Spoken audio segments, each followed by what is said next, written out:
A Republican bucks his party, and you know what that means. Time to retire. This is just another day. As opposed to most people enjoying the outdoors this summer, Congress had one of those indoor weekends, and with it came a little surprise. A shakeup in the Senate as two-term North Carolina Senator Thom Tillis calls it quits. The GOP lawmaker announced in a Sunday statement, "It's not a hard choice, and I will not be seeking re-election." All right, easy, Tom. No need to get cocky like the guy waving his gold watch around at his retirement party. But it does raise the question, why is North Carolina's Thom Tillis leaving the Senate? I mean, the guy's in his mid-60s, which in Senate years is practically the zygote stage. What gives? Before Tillis's announcement, the president warned of a potential primary challenge against him, calling him a talker and complainer. Talker and complainer? Donald Trump is the world champion of those things. I'm surprised Trump hasn't slapped his name on talking and complaining and sued Tillis for copyright infringement. Trump calling somebody a talker and complainer is like J.D. Vance calling somebody an eyeliner-wearing pope killer. But sorry not sorry for my lack of gratitude toward a member of the Republican Party who finally found the courage to stand up to Donald Trump just as he was heading out the door. Tillis has been sounding the alarm for weeks that Donald Trump's bill will kick hundreds of thousands of people in his home state of North Carolina off of Medicaid, not to mention millions more around the country, which is why he can't vote for it, and he gave an impassioned, bolo tie-filled speech over the weekend. So what do I tell 663,000 people in 2 years or 3 years when President Trump breaks his promise by pushing them off of Medicaid because the funding's not there? What are you supposed to tell them? I guess you could tell them that Donald Trump breaking a promise is the least unexpected thing since Matt Gaetz signed up to be Countryside High's new cheerleading coach. But you also might want to mention that you got them into this predicament by backing an egomaniacal liar who you not only witnessed try and overthrow the government after losing an election, but wholeheartedly threw your support behind in 2024. I believe the quote was, "Our ability to get a majority in the Senate is intrinsically linked to Trump winning. So we're like one team, one vision," which not only sounds like something that a terrible cheerleading coach would say, but also sounds like the words of a man who put his pursuit of power over doing what's right for his country. Now, I don't mean to talk and complain so much, but it seems to me like you have two choices when you're a member of the current Republican Party. Make Daddy Trump happy or retire. And this level of autocratic intimidation, one where anything less than total fealty is seen as betrayal, is not only being accepted by some, it's just being debated as the new norm. Let's look at the political implications here. What consequences could GOP senators face for not backing the big, beautiful bill? And let's start with specifics, because the consequences to Thom Tillis are kind of now null and void. He said, right, "I'm not running. I'm going to go get a consulting job or retire." You know, he'll get a consulting job or retire regardless of whether he votes for this.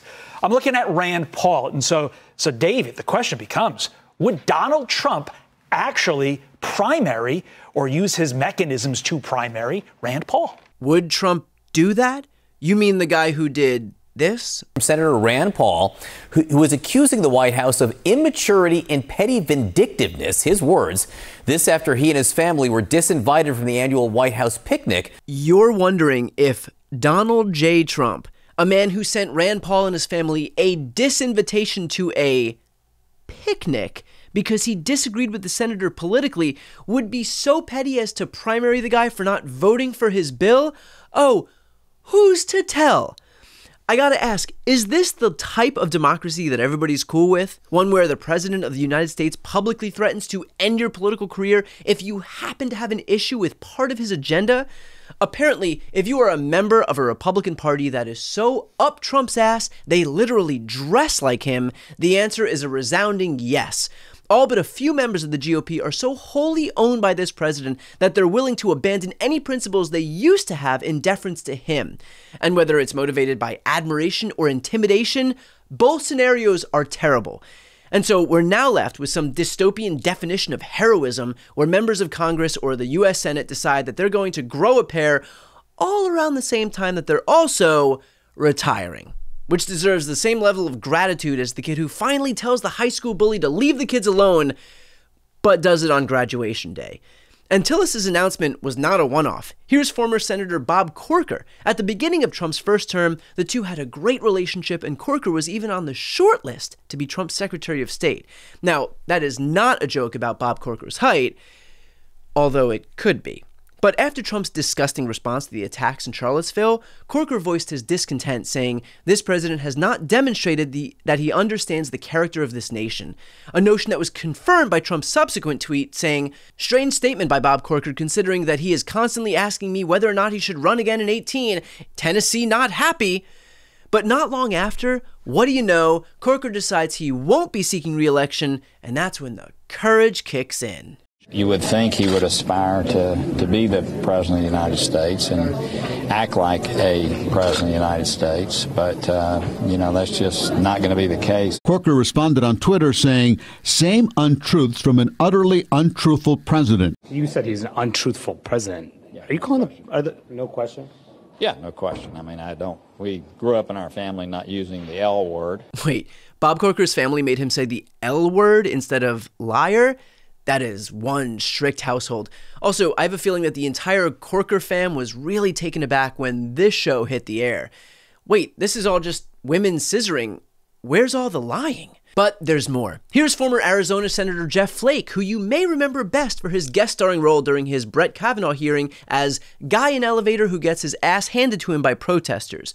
Well, while Flake may have flaked by approving Trump's pick for the Supreme Court, and while he may have voted in lockstep with Trump a staggering 92% of the time, it's also important to note that he was not afraid to speak out against dear leader. Mr. President, it is a testament to the condition of our democracy that our own president uses words infamously spoken by Joseph Stalin to describe his enemies. It bears noting that so fraught with malice was the phrase "enemy of the people" that even Nikita Khrushchev forbade its use, telling the Soviet Communist Party that the phrase had been introduced by Stalin for the purpose of, quote, "annihilating such individuals," unquote, who disagreed with the supreme leader. Whoa, look at that! Harsh words.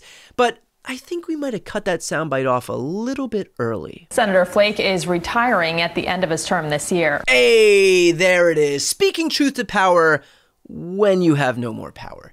Or how about former Pennsylvania Senator Pat Toomey? He's what you would call a Republican's Republican. He too voted with Donald Trump and his party over 92% of the time, voted to repeal Obamacare, voted against gun legislation, even voted to let the air out of Biden's bike tires to make sure he'd fall that day. The point is that Toomey was a loyal member of the Republican Party who rarely had a harsh criticism of Trump during his first term. But after this happened in 2020... Well, today, Senator Pat Toomey says he will not be running for re-election for 2022. That's when Toomey suddenly started raising his voice. The president's speech last night was very disturbing to me because he made very, very serious allegations without any evidence to support it. I think the best thing would be a resignation. Both of Pennsylvania Senators Democrat Bob Casey and Republican Pat Toomey voted to convict former President Trump. Yes, a true profile encouraged to see Toomey finally willing to clap back at Trump from the moving van as he's leaving town. When the only time you can truly criticize the leader of your party is when you are not running for re-election, what does that say about your party?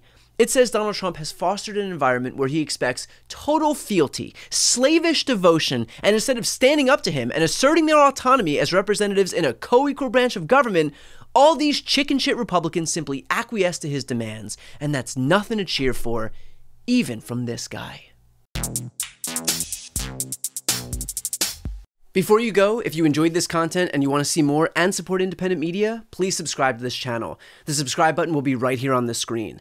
But second, the reality is that we are now in a political environment where this administration can lean on any of the social media platforms to suppress certain voices if they don't like critical coverage. That means my longevity here is in the hands of a few tech billionaires who are already making it clear that they are willing to cater to this administration. To that end, signing up for my newsletter is a way for me to reach you directly if that ever becomes necessary. I'll put the link right here on the screen as well, so please sign up. It's free, but there's also an option to do a paid subscription if you'd like to support me and my team.